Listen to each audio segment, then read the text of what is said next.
It's Groundhog Day, y'all. Once again. So, Randy Orton couldn't make SummerSlam. Okay, so Riddle got destroyed by Roman Reigns, as expected.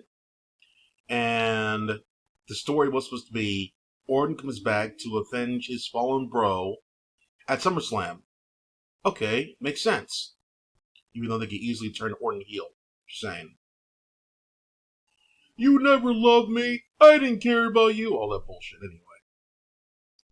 So, instead of having somebody from the main roster who's actually full time and make it make sense, they decided to pull this Groundhog Day bullshit. So I'm literally thinking a lot. I'm not cutting anything out there. Just my live thoughts. It's just so weird that they would do this. Okay, so let me try to think of the thought process that they were thinking of. So we need a big star for SummerSlam. SummerSlam is one of the big shows. So we need someone big for Roman to fight. And nobody on our roster is big enough. And we're too lazy to think of someone who's big enough and make them big enough for Roman to fight and make it plausible. The only plausible challengers for him is someone that was in the past, who lost clean to him at WrestleMania. Because he wanted to put the belt on a full-time guy who turned out to be a part-time guy.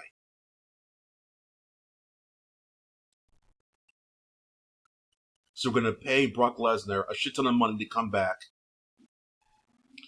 which is like nothing to us. And job again to Roman because we can't take the titles off of him. So Money in the Bank is in July, I believe, right? Or is it June? Yes, it's the end of the month. Yes, it's going to be in July anyway. It's July and then SummerSlam next up. And then some B-level bullshit until Survivor Series, which they're not going to care about. So all the way until Royal Rumble. Royal Rumble's the only one, the next one, right? So Roman Reigns is going to be off TV until maybe he'll be back at Survivor Series. Or the build to Drew McIntyre's show in Newcastle, which Drew will obviously lose.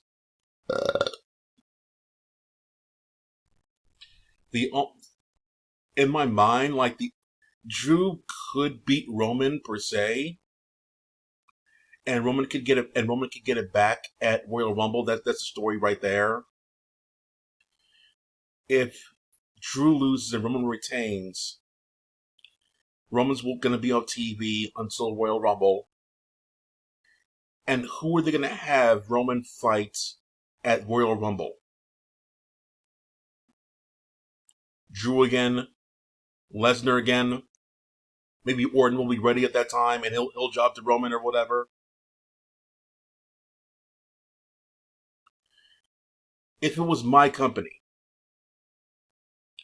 I would book Gunther as the guy who takes the titles off of him.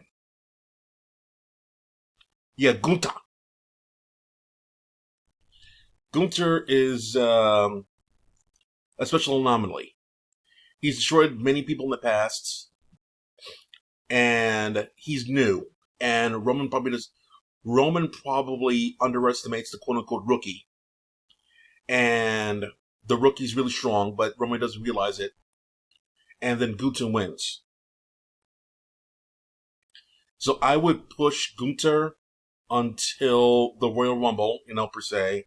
I would have Gunther be a challenger for Roman. And Gunther wins at the Royal Rumble, shocking everybody. Per se. Because, yeah. And then Gunther could have like mid-level challenges for the title because he's not majorly pushed like Roman Reigns is. So Gunther could go. I don't think WWE would allow Gunther to be WWE champion at WrestleMania. I don't think they would allow that. Maybe, just maybe, Gunther could win That would be interesting. Okay. Gunther could win.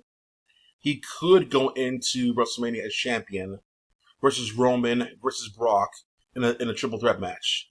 I really hate having to use Brock over and over again, but this is the way WWE thinks. I don't think Braun Breaker's going to be ready by that time. He technically is ready per se, but he's too similar to Roman actually. He's like Roman and Brock had a baby. He's a pickup slam finisher. He has a spear like signature move or whatever, and he poses afterward like Roman. It's like a baby or whatever. They could put Braun up there as well if they a little bit more seasoning, but like more or less Braun Breaker's done in NXT right now. There's another guy named Zion Quinn over there. He's not the best worker, but he has a good look. Um, there's a big Indian guy, I think Sanjay Singh, I think he's called over there. He's good. He's big. Another big guy they can throw in there against Roman. That could be a thing. There's a lot of big guys you don't know about in NXT. On the main roster, besides Gunther, size-wise, Bobby Lashley, Omos, but like Bobby Lashley, Omos, Gunther, Drew McIntyre,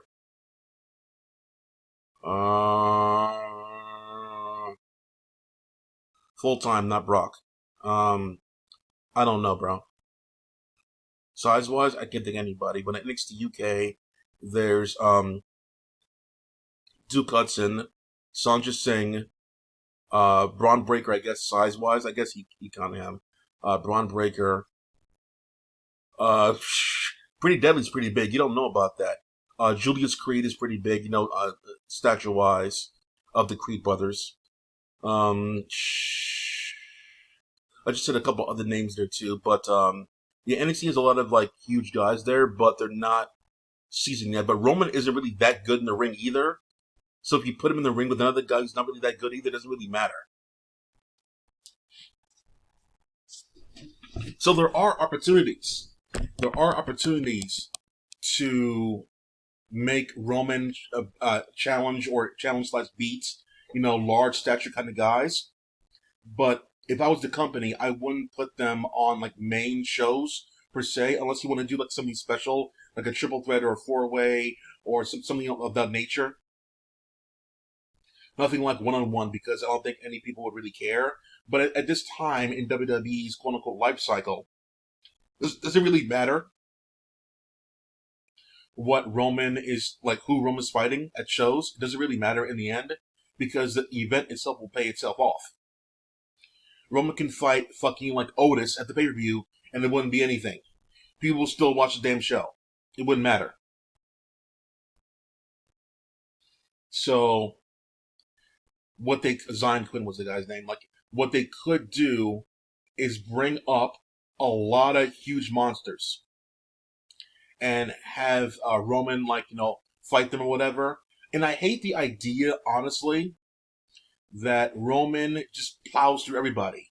It's like Superman without kryptonite. He literally is. Superman punch, he has no kryptonite now. Because the boss loves him too much. He didn't write kryptonite into the script for Superman. He didn't write anything into a script. So, it's really weird. Like, I always challengers for Roman Reigns, but the company doesn't want to get the belts off of him. That's the issue. I would have like some of these guys take the belt off Roman and then keep the belts for like a couple of months or something like that. Maybe Roman gets it back and then change to somebody else. That kind of stuff to keep it fresh. Having one guy be the champion for like 3 years is borderline coddling. So they could bring up a giant group per se. Oh yeah, by the way, this is a little side note here. I remember Max Duke had a little talk with Adam Pearce in the back there 3 weeks ago. He said next week that his models will debut, and they didn't debut at all. So this week they didn't debut. They didn't debut again. because some lighting bullshit. So, like, I guess they're still thinking about who is it gonna be. Look, I'll be honest, it doesn't fucking matter. It could be, like, it could make sense to be Pretty Deadly, being one of the models for his thing. It would make sense, but it wouldn't matter in the end. You know why? Because the audience, the main Marvel audience, doesn't care about who Pretty Deadly is, and it wouldn't matter in the end. If it's only gonna come down there and pose, that's it. I would laugh my ass off if the Viking Raiders was part of Max Dupree's crew, because they're like coming to SmackDown again, and Max Dupree has some people coming in. I laughed my ass off if it was the Viking Raiders. I would actually bust a gut. I'm like, oh, that's too funny. That's too ironic. I love it. So yeah, I the ideas I have are meant to keep people on their toes. The way WWE does things right now, they don't want any surprises. They're like they're like like they're trying to get away with robbery per se. They're like, okay, someone breaks into a museum and WWE is the robber. WWE wants the robber to be able to get all the paintings in the museum without any security or cameras around. They want no controversy. They want nobody looking. Just do what you got to do and get out of there. Robbery. That's what WWE is. No competition, no thinking. It's nice and safe. And that's what they're doing right now with Roman. Oh God. So what do you guys think? They're like let someone take the title off him, because the way The Rock has been doing the rounds right about now, I'm not particularly sure. And would it matter in the end? I think Roman versus Rock at WrestleMania doesn't need a title. Just for the bloodline, title. That would be the best one. Roman probably wins because he's going to be sticking around anyway. So that's that when it comes to that match. I think we all know who has to win, because Roman's the guy who's always going to be here until he doesn't want to be here. Weird. Okay, that's it for now. Clack off.